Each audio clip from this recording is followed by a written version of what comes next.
This video is powered by the pros at Pascal Air Plumbing and Electric. Arkansas owned, Arkansas operated. GoPascal.com.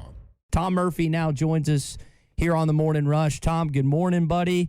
I want to start kind of hot and heavy. Your thoughts on Hunter Yurachek staying put? Yeah, well, think about it this way from his perspective. He's kind of the father of this. He built what's going on in a large way because of his hires, Musselman, his hires, Sam Pittman. And I don't know, he saw something in Sam Pittman and said, I'm passionate about this. I'm going to build it the right way, et cetera. And you look around, I mean, there's a few who are really excelling. You know, Lance Harder and Chris Putnam and Courtney Dice were all hired before him. But why would you jump into the mess that is Auburn athletics when you have so much that you've built here and the administration supports you and so on? So, you know, smart move. Hey, if you're Auburn, why not shoot for a guy who's created this? So I commend Auburn for going after the brass ring, so to speak. I don't know how it's going to work out with John Cohen, but if he's the hire, is that gone official yet? But anyway, they went for sitting ADs in the SEC, and that makes sense to me. And on that kind of subject where you were alluding to, you mentioned the support of the boosters. You mentioned the continuity that seems to be happening in Arkansas athletics right now. Do you think Hunter feels like that he can win a national championship here in one of the three major sports?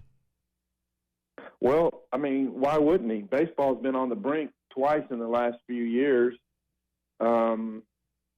I mean, men's basketball, 2 Elite Eights in a row. I mean, you're pushing at the door when you get that far. And, you know, football, it's a little bit of a different beast. A ton of teams in the SEC West that have kind of prevented Arkansas from getting near the top for, you know, more than a decade.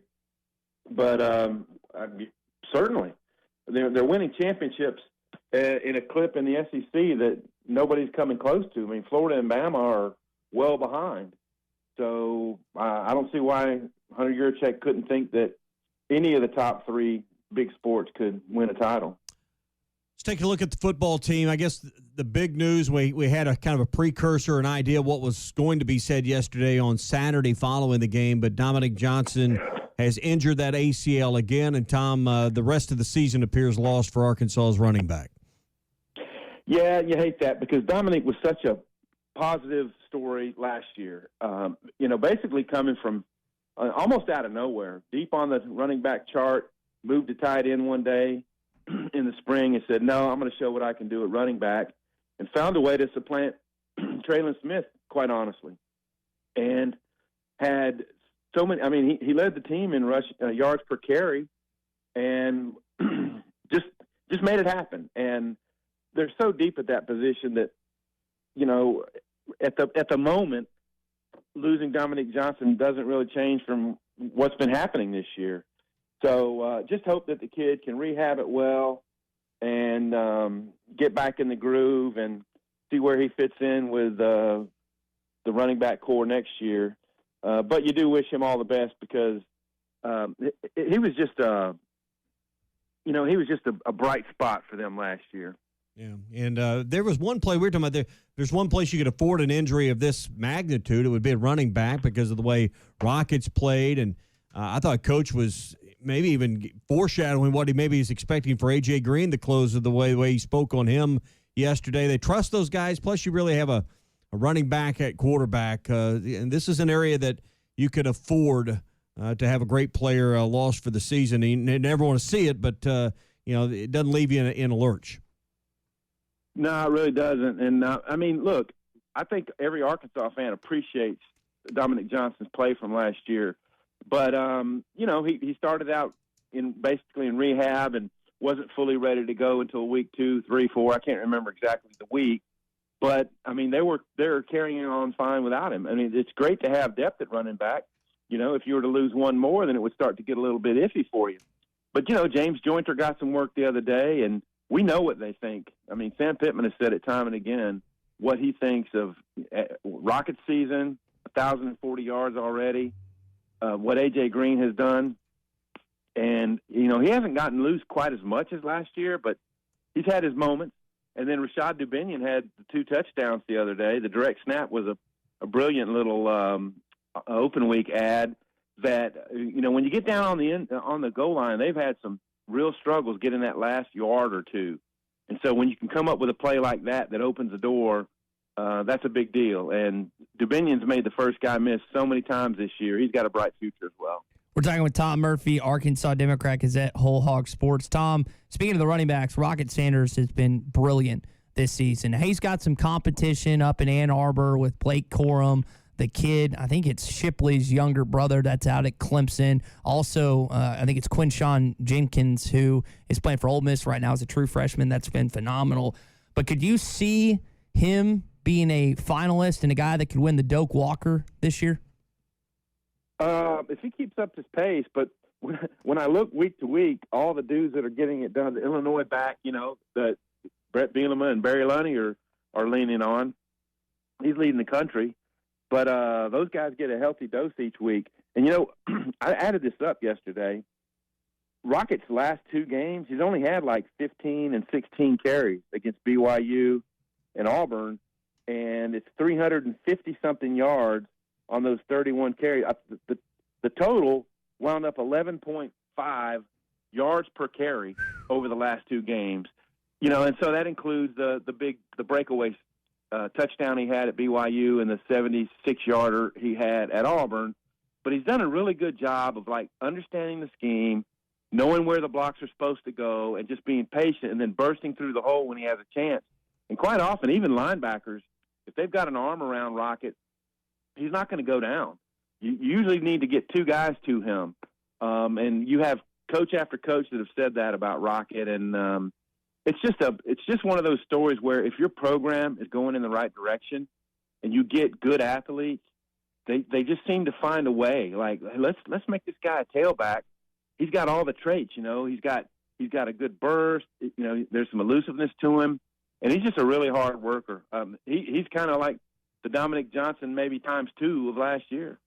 You mentioned athletes. Arkansas should have the superior athletes this weekend when they take on Liberty and Hugh Freeze. I think Liberty's only loss was like a 2-pointer to Wake Forest earlier this year.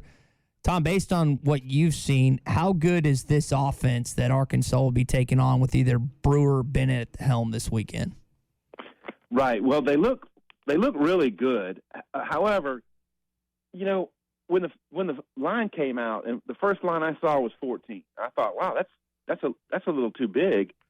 But then I really dug into it more, and their game against BYU, your last impression, everything really clicked.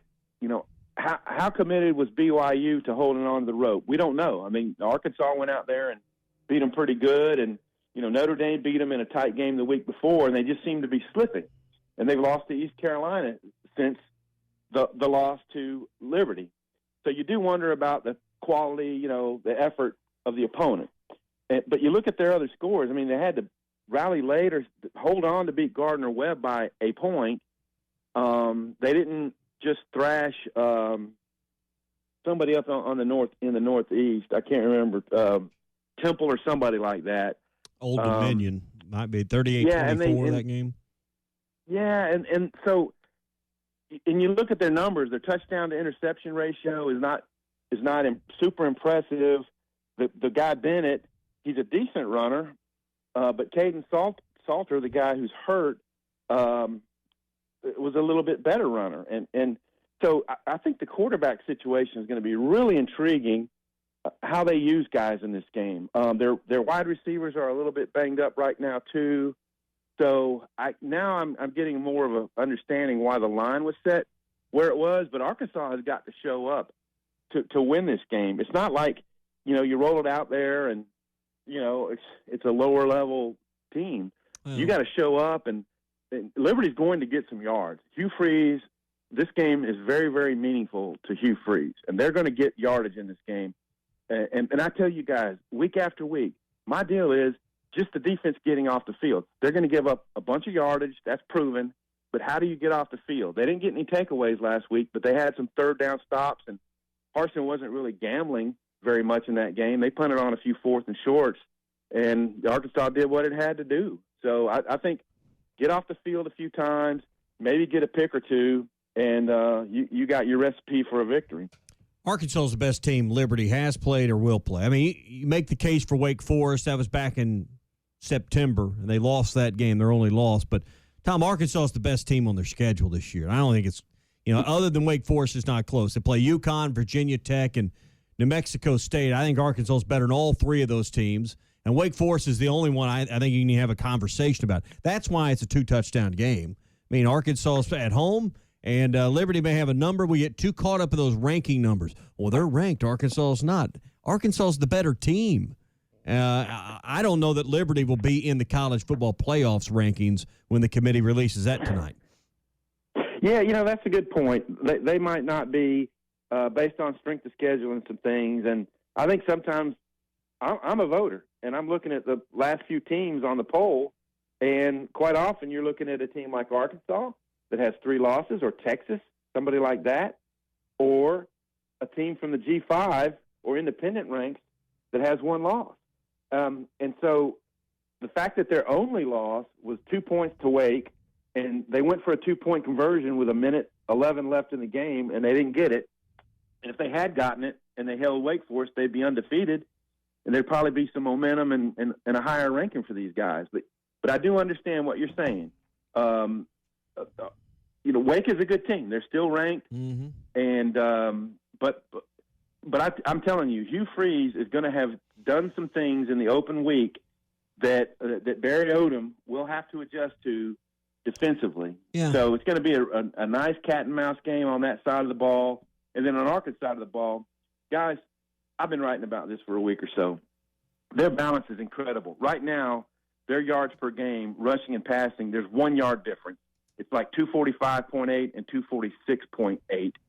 And their ranking, like in pass efficiency, rushing yards per game, it just speaks of being a really strong offense. And honestly, if they had pushed in more red zone chances, they would probably be considered one of the – and they still should be considered one of the best offenses in the country. But it statistically, because I'm a stat geek, if they had pushed in those red zone scores against Mississippi State, Missouri State, A&M, they'd be thought of in a different vein. And also they would have beaten A&M, and they would be 6-2 right now. You talk about the challenges this week of Bennett or Brewer, whichever one. I thought what Coach said yesterday was interesting, that good on goods, ones on ones, the limited work they'll do with that this week will help the defense probably more than ever before in the season, just because the Arkansas look offensively will mirror a little bit more what Liberty's going to do and really help prepare the defense maybe a little better this week. Yeah, no question that there's some similarities in what these teams are doing, and he thinks that's going to be of big benefit. They've got to do some stuff. If Bennett starts the game, they've got to do some stuff that makes him think, that slows him down, that gets him really thinking mentally and questioning some decisions.